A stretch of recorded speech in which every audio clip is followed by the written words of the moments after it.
All right, good afternoon. We can get started. So for today, there was a couple examples that I want to go through. One is when we have repeated eigenvalues. The other one is when we have complex eigenvalues. Any questions before we get started? So there's a homework due that's, I think is due Sunday, but that's going to cover material on repeated eigenvalues and also complex eigenvalues. Hopefully you'll be ready by then. Any questions? All right, on that note, I'm going to get started. So the first example I have is we're going to solve this system of equations. So that's going to be x, wrong page. So that's going to be x prime equals negative x plus y, y prime equals negative y. And then the first thing we're going to do is we're going to convert this into a matrix equation because we need to know the coefficient matrix A. Xy prime equals negative 1 from x, 1 from y, 0 from the x term in the next equation, and then negative 1 from the negative y. And this is the A matrix. And from here, we're going to find the eigenvalue of A, or eigenvalues. So find lambda. So that's going to be using A minus lambda I. That's going to give us negative 1 minus lambda, 1, 0, minus 1 minus lambda. Find the determinant of this. That's going to give us negative 1 minus lambda times negative 1 minus lambda, and then minus 0 times 1, which is going to be 0. So we just have the first product, minus 1 minus lambda for both of them, and then we can actually equal out a negative 1 from each of them. So there's a negative 1 plus lambda for both. So that's going to give us a 1 plus lambda squared. And if we set it equal to 0 to find lambda, so we get lambda equals negative 2. That's the only value we have, so we have repeated eigenvalue.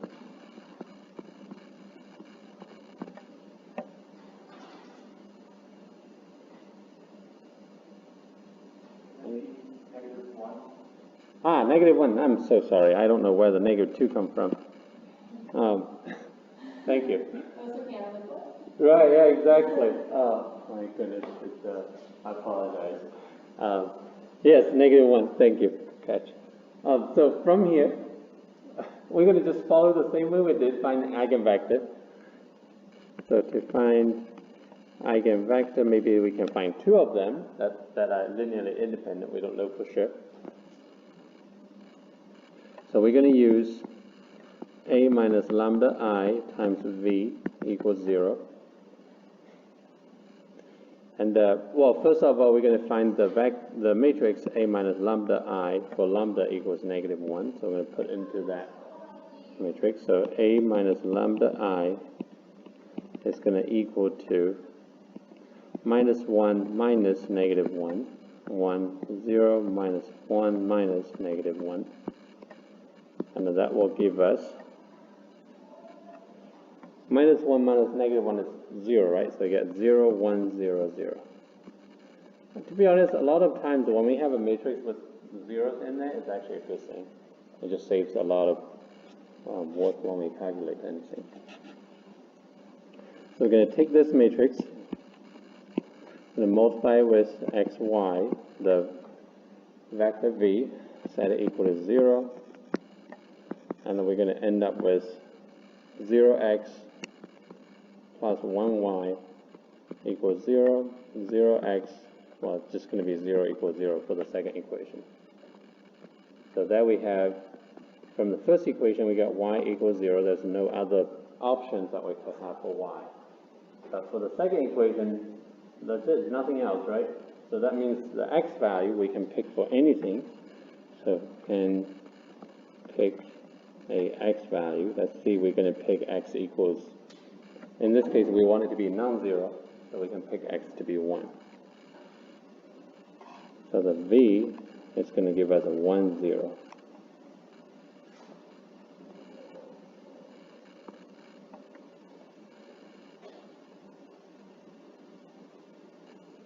And this is the only eigenvector we could get for this eigenvalue -1, because even if we, let's say we pick x equals 10, right? So we get 10, 0, but 10, 0 is just a multiple of this eigenvector. So we're not going to end up with a different eigenvector by picking x value because y is already fixed. So in this case we have, so this case is since we have repeated eigenvalue lambda and only one eigenvector corresponding to it, we need to find a second vector u that is linearly independent from v.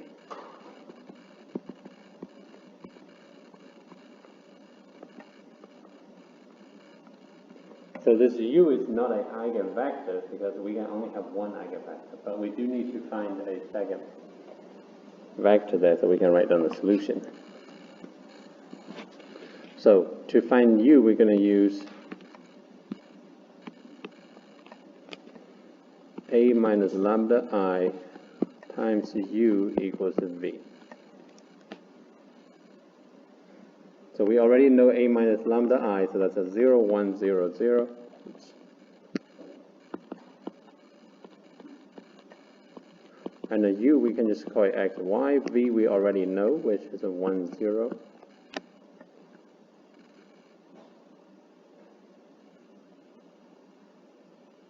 And if we again convert this into system of equations, we're going to end up with 0x plus 1y, so y, and equals 1 on the right hand side.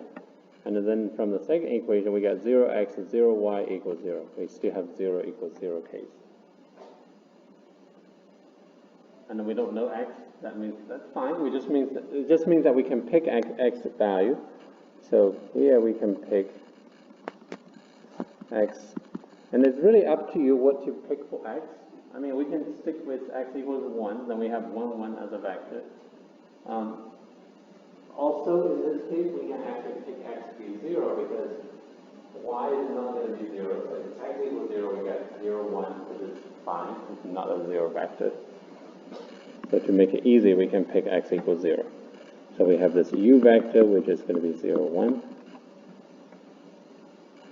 If you pick x to be 1, which is perfectly fine, or 5, doesn't matter. So if you have this on the exam, just pick whatever number you want. Doesn't make a difference. You don't have to, like what I did, you don't have to pick 0 for x or 1 for x. So now we can write down the solution. So the solution has the form of x of t, y of t is equal to c1 v e to the lambda t plus c2 v t plus u. Let's be careful with the second part there. It's a linear expression with those two vectors, and then e to the lambda t.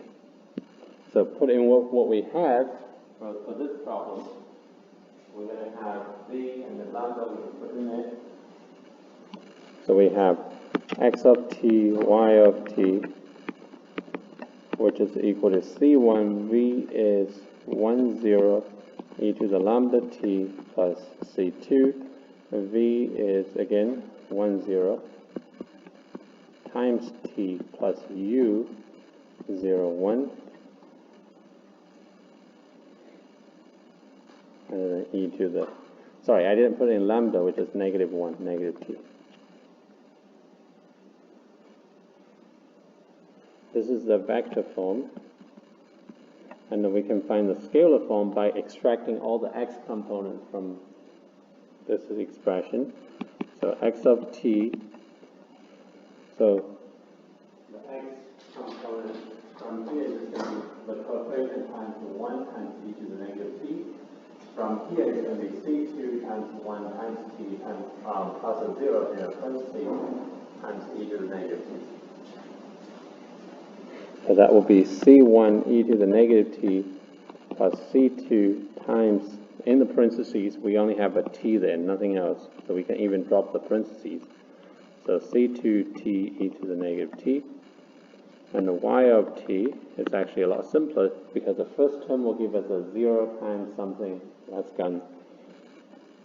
So, and then we just have c2. In the parentheses, we just have 1 e to the negative t.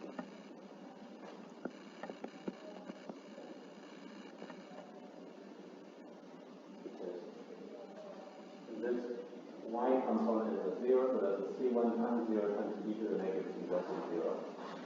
Over here, I get c2 times 0t plus 1, so 0 times t plus 1 is just 1 out of this, times c2 times e to the negative t. Questions? So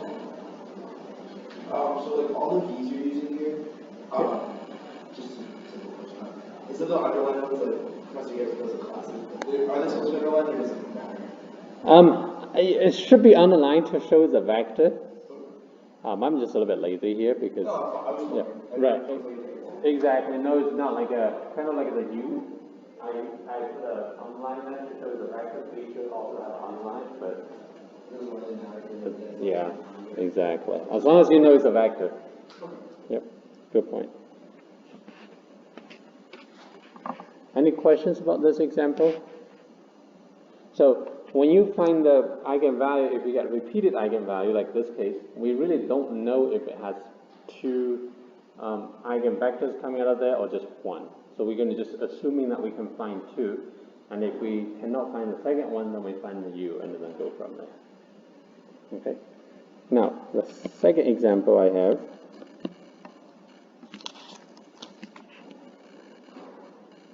which is, I'm going to be a little bit lazy, so I'm just going to write down the matrix equation. Hopefully that's okay. So solve xy prime equals 0 to negative 2, 0, xy. And here we have the A matrix, which is this one. And we're just going to follow what we did, finding the eigenvalue and the eigenvector from there, right? So to find eigenvalue or eigenvalues, we need A minus lambda I, which is going to be just subtracting lambda from all the diagonal entries. So 0 minus lambda is negative, lambda 2, negative lambda again. And then we can find the determinant of this, which is going to be, there's like AD minus BC, so it's going to be minus lambda times minus lambda, minus 2 times negative 2, and it turns out to be lambda squared plus 4. And I set that equals 0, like we always do, to find eigenvalue, so that's going to give us lambda equals plus minus 2. I.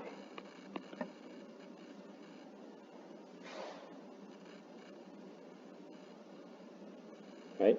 So here we have we obviously have two eigenvalues. Lambda 1 equals 2i, lambda 2 equals negative 2i, and they are complex. So complex values. One thing a couple of things. The first one to remember that if we were to finding eigenvalues, we end up the first one to be complex. The second one obviously has to be complex, and they are complex conjugates. So complex eigenvalues are always complex conjugates.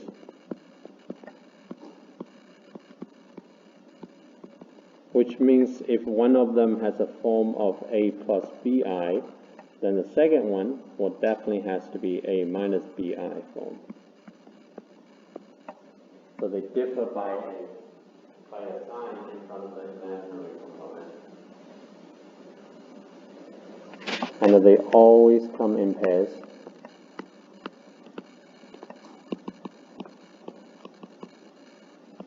Which means if you have one eigenvalue that's complex, there definitely will be a second one. That's why it's complex conjugates. And the second thing to kind of pay attention to is that for complex eigenvalues, the eigenvectors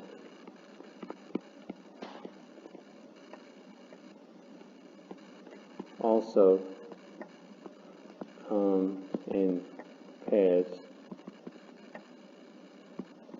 of complex conjugates.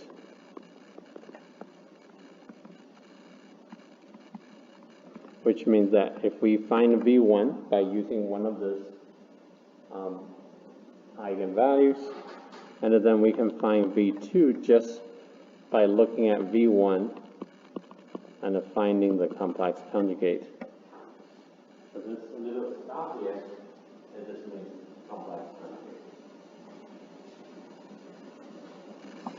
So that's just something to keep in mind, that we don't have to, like we did, we have to use as a second lambda to find a V2. We don't have to do that. We can just use a V1 to find V2.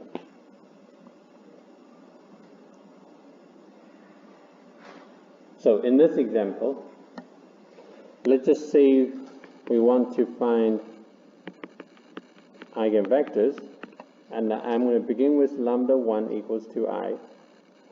So let's see, use lambda 1 equals 2i first.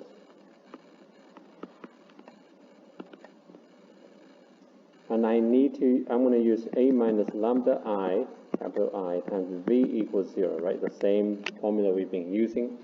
So what I need to do is I need to find a minus lambda I first by using this a minus lambda I matrix we had earlier, plug in 2i for lambda. So that will give me, so a minus lambda I, so that's going to be negative 2i, 2, negative 2, negative 2i. So that's a minus lambda I, right? Is it okay if I continue after this matrix by putting x, y, then that equal to 0? Okay, just to save time, so x, y, that's going to equal to 0, 0. So that's it. So this part is a minus lambda I with lambda being 2i, and this is the vector v x, y, and this is set equal to 0. And then we can convert this into a system of equations, so we get negative 2i x plus 2y equals 0. Then we have negative 2x minus 2i y equals 0.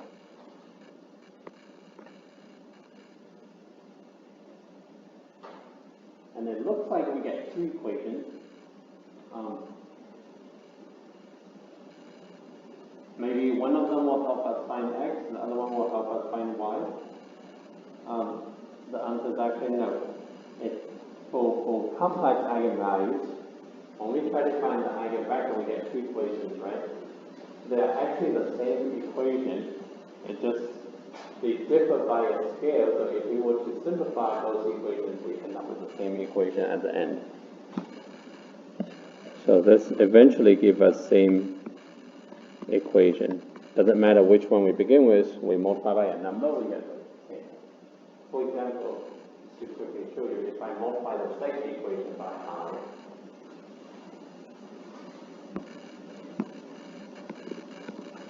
so if I multiply this one by I, so I get negative 2ix minus 2iy times I equals 0. This is exactly the same thing as this term. Well, this one looks a little bit different from positive 2y, but if we calculate I times I, which is negative 1. Negative 1 times this negative 1 is positive, so we get positive 2y. want to show you that really the same equation. So that's something to keep in mind, that for complex eigenvalue problems, when we try to find V, you're going to end up with two equations, but they're the same. Always.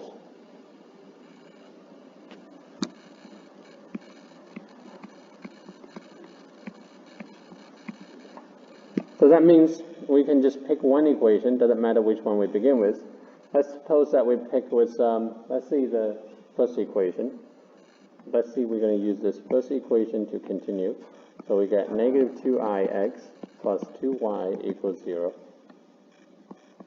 2y equals negative 2, positive 2ix. Divide by 2, so we get y equals ix. One equation, one variable.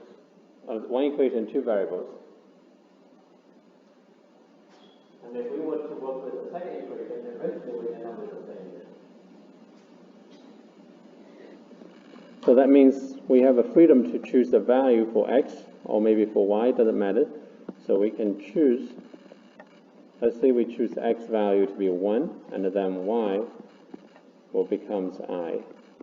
So the eigenvector v1 will be 1i.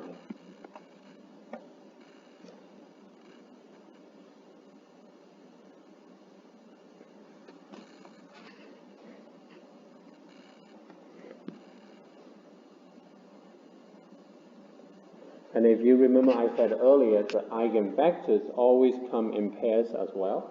So if we find v1 to be 1i, we can use it to find v2.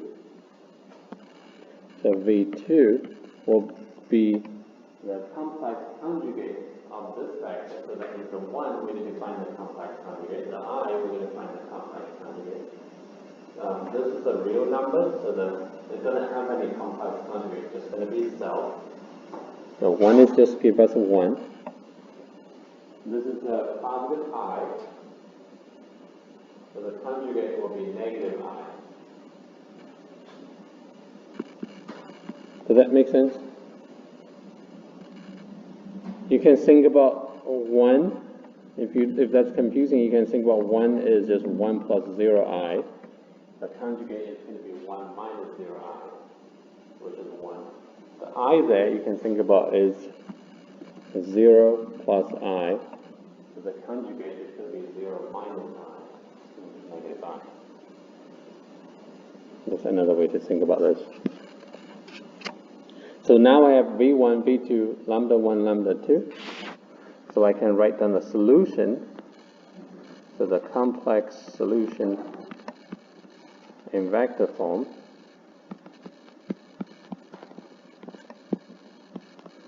Going to be the same form that we write down the solution for two different eigenvalues. So that's going to be x, y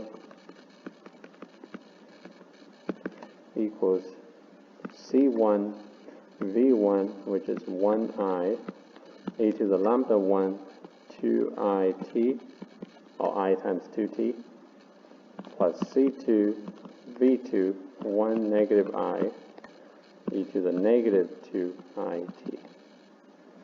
And keep in mind that the C1, C2 here, they're not necessarily real, they are complex coefficients.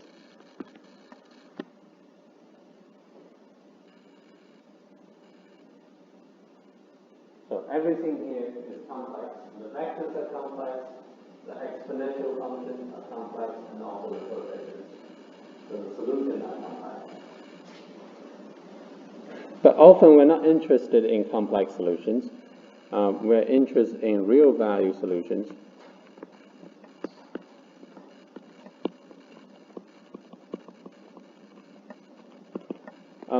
Professor Gibson has a way of finding the real value solutions by using essentially the same idea, by using v1, v2, and all those real and imaginary components of them. But I'm going to do it slightly differently, at least in a way that I find it easier to understand. But for you, you can decide which one to follow. Okay, and both ways give you the same final answer at the end. So the way I do it is, so to find the real value solution, so we only need one eigenvalue and its corresponding eigenvector. For example, we can use lambda 1 v1 or lambda 2 v2, but as long as they match. So let's see, we use lambda 1 and v1. That's all we need. We don't need the second eigenvalue or the second eigenvector. So the first step is finding v1 e to the lambda 1 t, and write it in terms of sine and the cosine.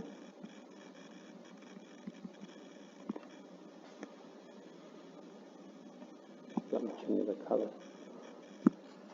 So that's the first step. The second step, so that's going to take most of the time. The second step is we're going to find the real component of v1 e to the lambda 1t and the imaginary component of v1 e to the lambda 1t, which, relatively speaking, it doesn't take a lot of effort. Step 3 is going to write down the solution, the real value solution. It's going to have the form of x of t, y of t equals c1 times the real part we found plus c2 times the imaginary part of v1 e to the lambda 1t, where c1, c2 here are real coefficients. So that's what I think is easy to follow, but it's again, I'll let you decide. So I'm going to show you what I meant to practice the first step with the example we had. So let's just say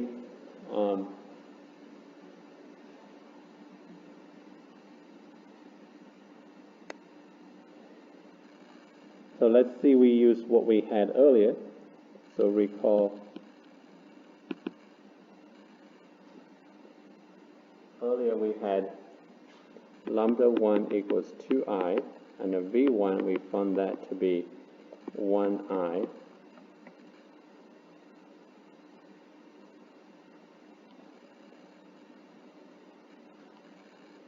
Right?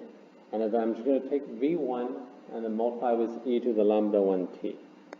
So that's going to be 1i.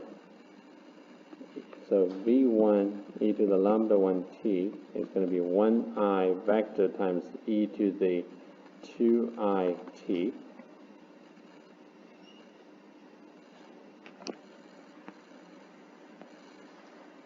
And this e to the 2it, I can convert that into sine and a cosine using Euler's formula.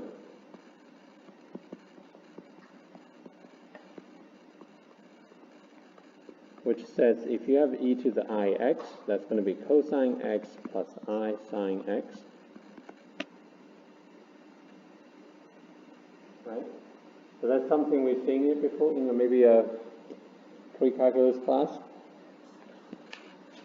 So we can expand this, so that will give us 1i times cosine 2t plus I sine 2t, and that's all going to be in parentheses.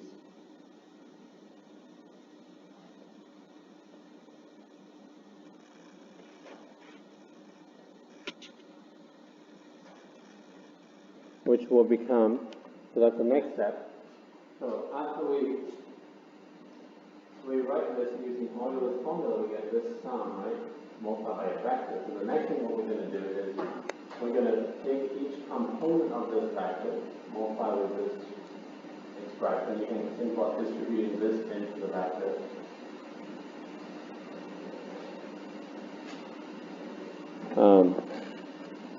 So that's going to be cosine 2t plus I sine 2t.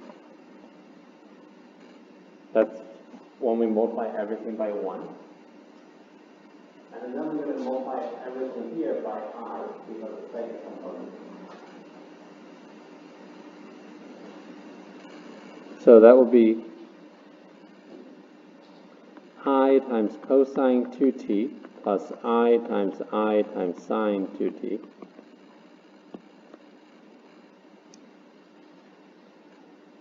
Does that kind of make sense?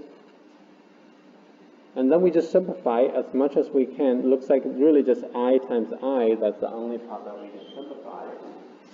Right? This I times I is a negative 1. So we can replace this with a negative 1. And I should be writing a next line, but I'm going to be a little bit lazy, so that just becomes a negative 1 here. And that's all we have to do really, just because now we have the sine and the cosine. We have a vector, so we can say, okay, now we can identify the real component from here. So the real part of v1 e to the lambda 1t is just going to be the real part, the real component from the first line, and the real component from the second line. So that's going to be cosine 2t, that's the real part from the first line, and then negative sine 2t, that's the real component from the second line. And then the imaginary component of v1 e to the lambda 1t is going to be the part that comes after I, so this is an I sine 2t, so that's going to be sine 2t, and I cosine 2t, that's going to be the cosine 2t. So when we write down the imaginary component, we don't keep the I, we drop the I there, so that's going to be sine 2t cosine 2t. Does that kind of make sense? So the imaginary component here coming from those two that I'm circling in yellow here.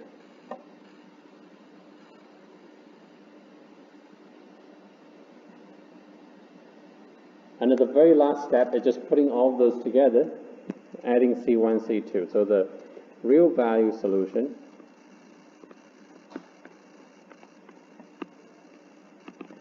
it's going to be x of t, y of t equals c1 times the real component, which is cosine 2t negative sine 2t, plus c2 sine 2t cosine 2t. That's it. And then here c1, c2 are real constants.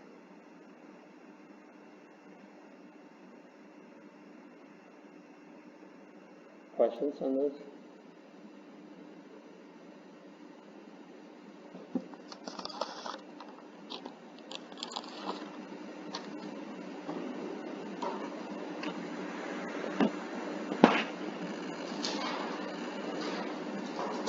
And we can find the scalar form if we want, or we can just leave it the way it is to save time. Questions before we move on to the next example? Okay, so the next example, I have x, y prime is equal to 3, negative 13, 5, positive 1. X, y. So we're going to solve this, and we're going to find the general solution and also the real value solution. So obviously the first thing we're going to do is we're going to take this a, we're going to find the a minus lambda I, right, and then we find the determinant of that, set it equal to 0, so a minus lambda I, that's going to equal to, is it okay if I kind of do it a little bit quick, just to save time?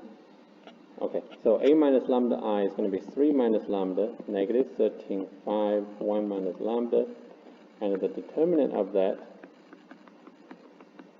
is going to equal to 3 minus lambda, 1 minus lambda, minus 5 times negative 13. And if we simplify this, that's going to be lambda squared minus 4 lambda plus 68 And if we set it equal to 0, try to solve, one thing to note that we cannot factor.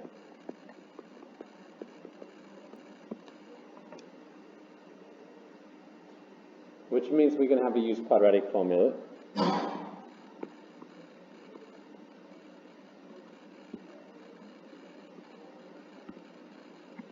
And I'm just going to write down the solution. It turns out that lambda 1 equals 2 plus 8i, lambda 2 equals 2 minus 8i at the end. The complex conjugate.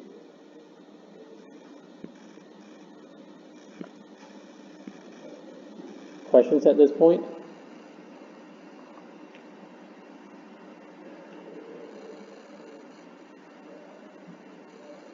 So the next thing we're going to do is we're just going to find the eigenvectors. We're going to find the first one by using lambda 1. So find V1. So I have a minus lambda I, so that's going to be 3 minus 2 plus, so a minus lambda I, 3 minus 2 plus 8i, negative 13, 5, 1 minus 2 plus 8i.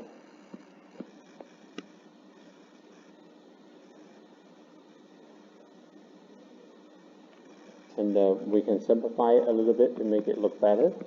So that's going to be 1 minus 8i, negative 13, 5, negative 1 minus 8i. And then we're going to take this, we're going to multiply by xy, set it equal to 0. 1 minus 8i, negative 13, 5, negative 1 minus 8i times xy, set it equal to 0. And obviously we can come up with two equations, but if you remember that I said earlier, when we write down the system of equations, they're going to end up to be the same equation if we simplify, right? So there's no need to write down two equations. So write one equation is enough. It's totally fine if you want to write down two equations, I don't mind. It's just that they're not going to help us much. So, if that doesn't matter which one you use, I'm going to write down the first equation. So that's going to be 1 minus 8i times x minus 13y equals 0. I'm not going to write down the second equation because it's not helping here. Now, I want to point out that this is only true when we work with complex eigenvalues. If we have real eigenvalues, you need to work with both equations.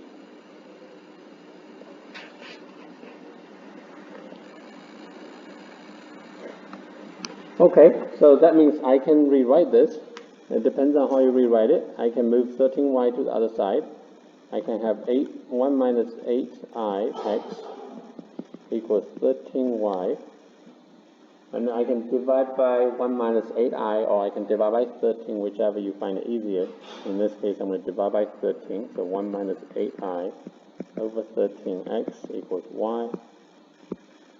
The reason I put in this form because it helped me produce the x value and y value that I want.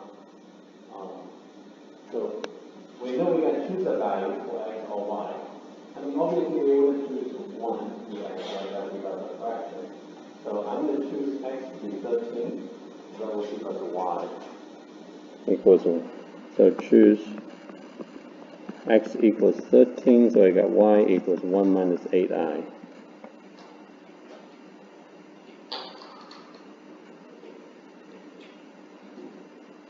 We could also choose x to be the complex conjugate of the complex part here, which is we can choose x to be 1 plus 8i, and it will allow us to find y to be something nice. Or choose x to be the conjugate of 1 minus 8i, so that's 1 plus 8i. And then if we simplify, the y will come down to be 5. It's just that if we multiply a complex number by its conjugate, it's always going to be real.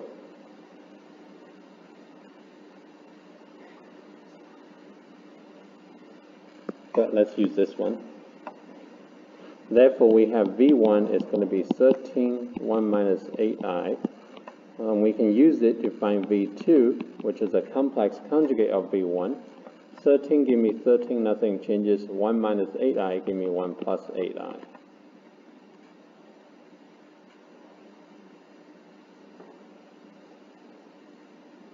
Now we can write down the solution using the general formula. So x, y is equal to C1, V1, 13, 1 minus 8i, e to the lambda t, so that's a 2 plus 8i t, and then C2, 13, 1 plus 8i, e to the lambda 2t, so that's a 2 minus 8i t.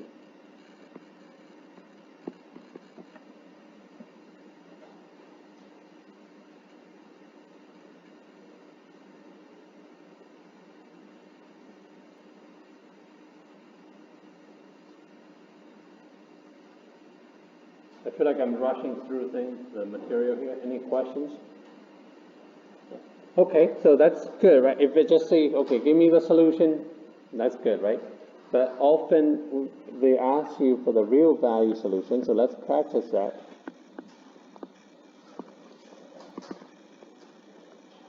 So I only need one eigenvalue and one eigenvector, so I'm going to use lambda 1, which is 2 plus 8i, and a V1, which is going to be 13, 1 minus 8i.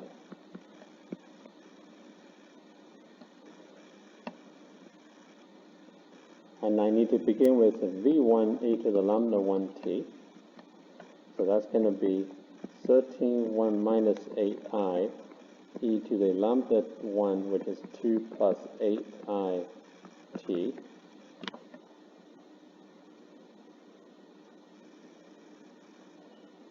And I need to convert this into sine and cosine eventually.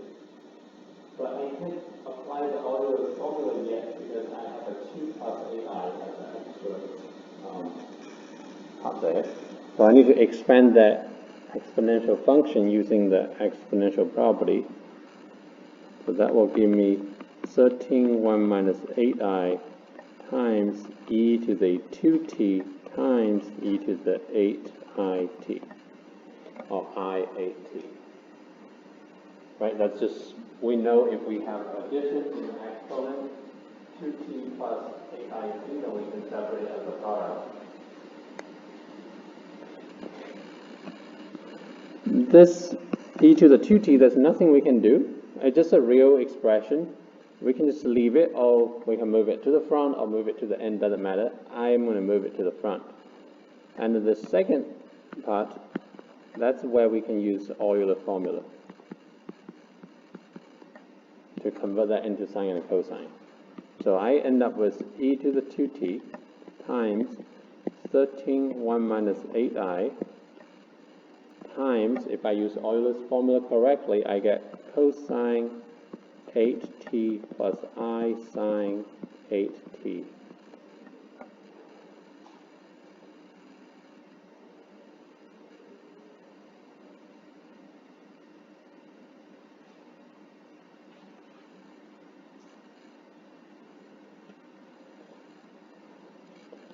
And what do we do? Well, the next thing what we do is we just sort of multiply we're going to distribute this function into this vector, and don't worry about the e to the 2t.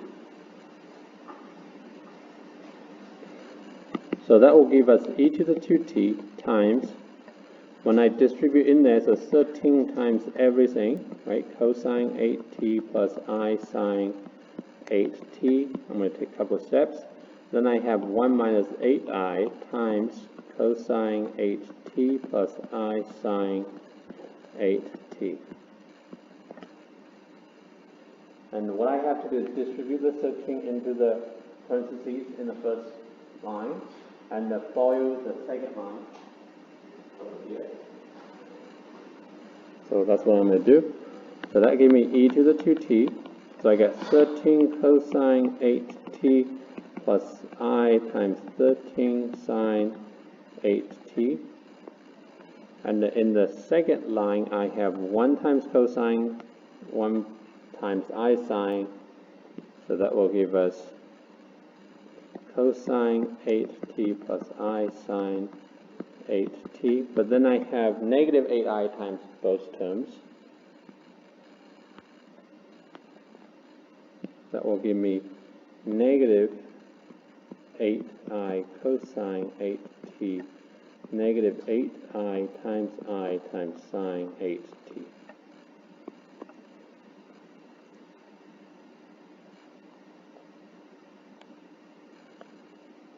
Questions? So there's a lot of algebra here. Just be careful because we deal with I and I, right? And also negative. So one thing to note that I times I again, every time we set that becomes we see the I times I becomes negative 1. So we have negative 1, negative become positive. So in the next step, what I'm going to do is I'm going to rewrite the second line by moving this last term to the front because that's a real term. So I get e to the 2t. So the first line I don't change, so it's exactly the same thing, 13 cosine 8t plus I 13 sine 8t. The next line I have cosine 8t to begin with, but then I have negative positive 8 sine 8t plus 8 sine 8t. And then I have those two terms with I in there, so I'm going to just shift it to the end. So that's a plus I sine 8t minus I 8 cosine 8t.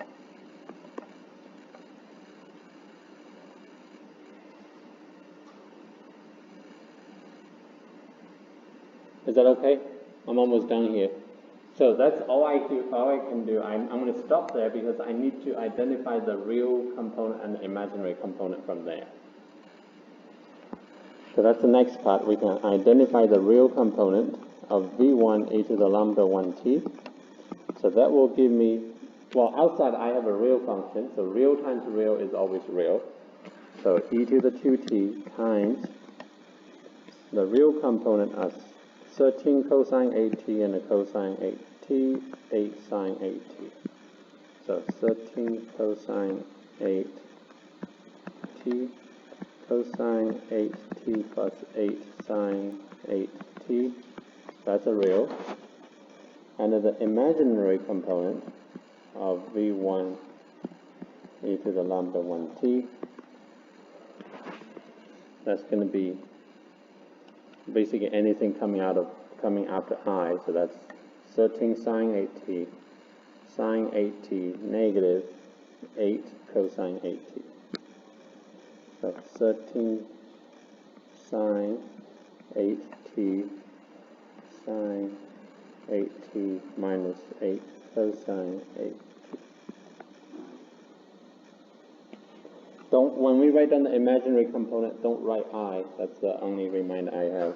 And at the very end, we can write down the real value solution, which is just going to be xy equals c1 times the real expression. I'm getting a little bit lazy. I'll write quickly, but it's exactly the same thing as this. So that's a e to the 2t vector 13 cosine 8t cosine 8t plus 8 sine 8t.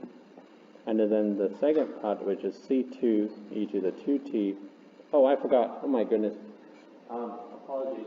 So for the imaginary component, I forgot to multiply with e to the 2t on the front. Sorry about that. So that's an important e to the 2t, don't forget. So 13 sine 8t, and then sine 8t minus 8 cosine 8t.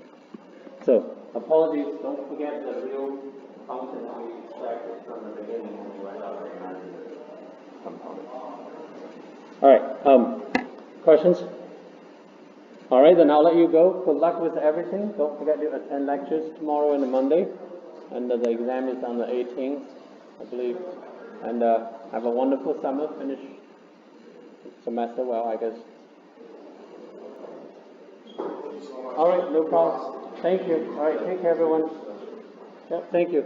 All right, take care.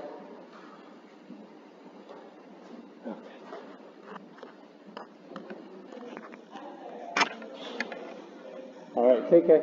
Yep.